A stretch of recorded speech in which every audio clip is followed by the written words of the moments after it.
ఉపాధ్యాయురాలు సావిత్రిబాయి పూలే ఫాతిమా షేఖ్ల 192వ జయంతి కార్యక్రమాన్ని SC ST BC minority మహిళా ఐక్యవేదిక ఆధ్వర్యంలో కర్నూలు జిల్లా కలెక్టర్ కార్యాలయం ముందు ఈరోజు జయంతి వారోత్సవాల చివరి రోజు, అలాగే మొదటి ముస్లిం మహిళా ఉపాధ్యాయురాలు ఫాతిమా షేక్ జయంతి రోజున వారి యొక్క విగ్రహాలకు పూలమాల వేస్తూ ఘనంగా నిర్వహించుకోవడం జరిగింది.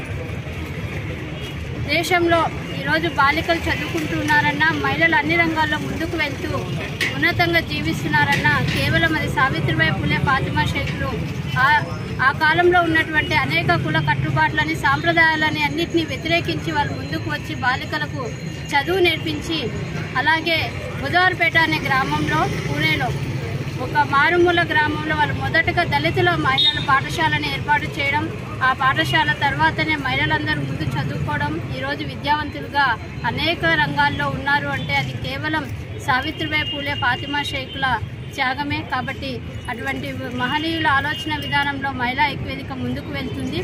అలాగే కేంద్ర రాష్ట్ర ప్రభుత్వాలు వారి జయంతి వర్ధంతుల కార్యక్రమాలని అధికారికంగా జరపాలని ఎస్సీ ఎస్టీ బీసీ మైనార్టీ మహిళా ఐక్యవేదిక మేము డిమాండ్ చేస్తున్నాం.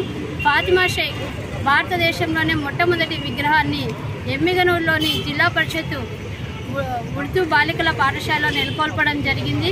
ఈ విషయాన్ని అందరూ గుర్తుంచుకొని జనవరి 9వ తేదీ ఫాతిమా షేక్ జయంతి సందర్భంగా విగ్రహానికి పూలమాలలు వేస్తూ ఆమెకి ఘనమైన నివాళులు అర్పించాలని మహిళా ఐక్యవేదిక ద్వారా మేము తెలియజేస్తున్నాం. నా పేరు Nandi Vijayalakshmi, SC BC minority మహిళా ఐక్యవేదిక రాష్ట్ర అధ్యక్షురాలు.